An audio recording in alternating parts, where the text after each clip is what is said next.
laki-laki itu kalau dalam tekanan masalah, mereka menyendiri, berkontemplasi, dan merumuskan solusi.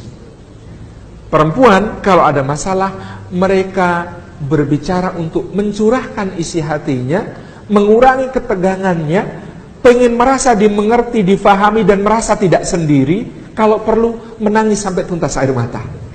Ini wanita, meredakan ketegangan dengan begitu, laki-laki dengan begitu. Maka kalau tidak saling difahami, akan terjadi persoalan besar.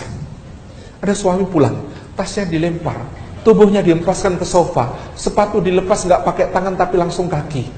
Kemudian posisinya begini. Istri yang baik hati tahu suaminya sedang ada masalah. Maka dia pikir, kalau aku punya masalah, aku curhat biar agak tenang. Suamiku juga butuh curhat. Lalu dia datangi suaminya, dia tanya, "Mas, ada masalah apa?" Dan jawaban semua suami di dunia sama. "Enggak kok dek, enggak ada apa-apa."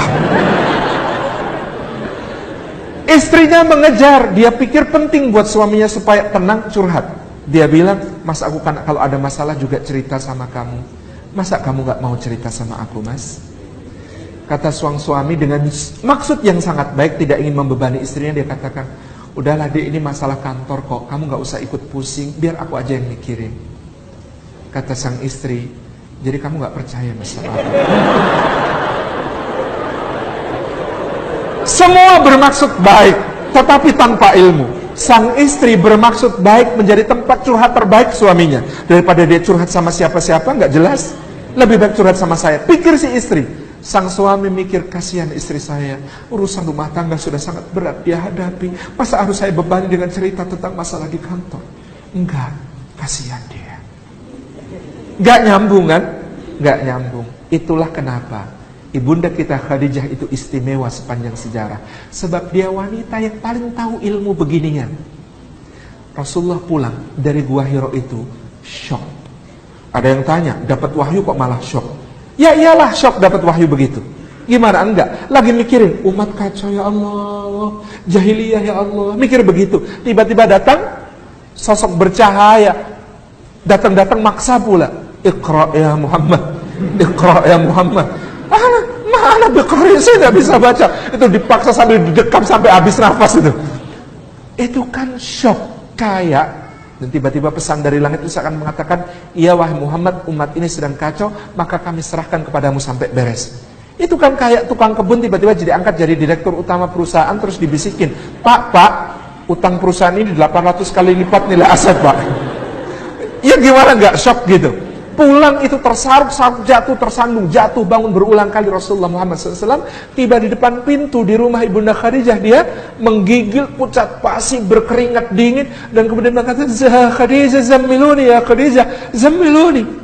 Kalau Ibunda kita Khadijah kayak tipe istri yang tadi, "Ya Allah suamiku, ada apa ini?" Saya kira sirah nabawiyah akan lain ceritanya. Tapi Ibunda Khadijah sangat memahami psikologi suami istri. Apa yang beliau lakukan? Radhiyallahu anha, Rasulullah dituntun masuk ke kamar, ditutup pintunya. Di balik pintu itu dia memohon kepada Allah, "Ya Rabbi, engkau yang lebih mampu menjaga dia, lebih mampu menolongnya." Dia akan tunggu cerita itu nanti setelah Muhammad mau cerita. Karena ibu-ibu, suami juga cerita masalahnya, tapi agak beda tipe dengan perempuan. Kalau perempuan cerita masalah di awal supaya agak lega, laki-laki cerita masalahnya di akhir. Tipe ceritanya laki begini, "Ma, kemarin sebenarnya di kantor ada masalah loh." Ya Allah, terus gimana masalahnya Pak? "Tenang, sudah Papa beresin." Nah, tipe ceritanya laki-laki itu begitu. Untuk menegaskan gue kawan, gue pemimpin. Jadi ini bedanya. Maka kebalikannya, laki-laki perhatikan. Ada istri bercerita, penyakitnya laki-laki adalah jump to conclusion. Loncat ke kesimpulan, lalu memberi solusi tanpa diminta. Tipikal ceritanya istri, kan begini, gak kayak laki-laki tadi.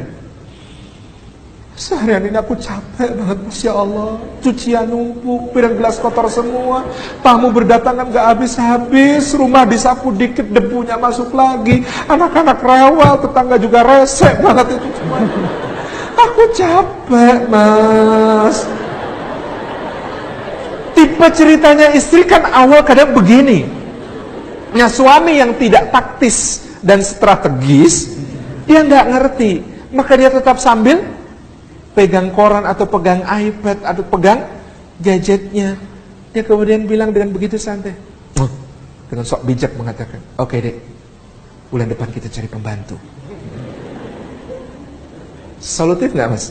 Kalau istri mengeluhkan betapa ruwetnya ngurusin urusan rumah, kita tawarkan pembantu, solutif nggak? Solutif di dunia laki-laki. Tetapi bagi seorang istri, kalimat ditawarin pembantu tadi terdengar di telinganya, maka dia merasa tersengat dan kemudian mengatakan, jadi selama ini semua pengorbananku, perjuanganku di rumah, kau hargai tidak lebih dari kerjaan seorang pembantu. Tega kamu, Mas. Tega kamu, Mas.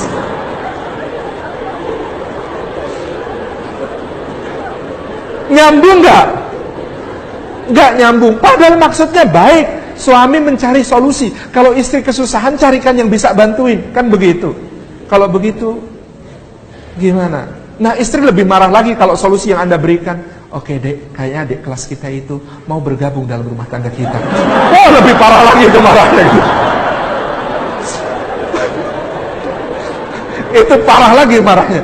Makanya itu keliru strategi. Bahkan soal nangis, lelaki yang tidak ngerti ilmu tentang cinta itu akan mengatakan, hapus air matamu.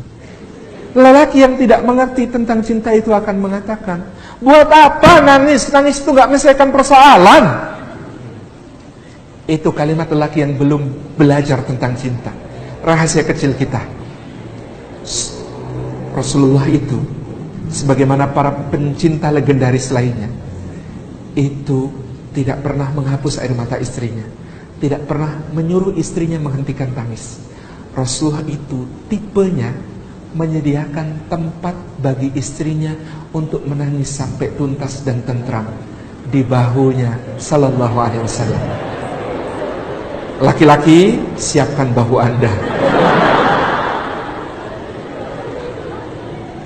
Jadi soal tadi apa yang dilakukan? Seorang suami itu hanya butuh memahami, mengerti. Istri cerita kayak tadi, bukan minta dicarikan pembantu. Anda salah kode, salah memahami kode. Yang diminta istri adalah pemahaman, pengertian, kontak mata. Anda dengarkan, Masya Allah, Anda takjubi, Anda kagumi.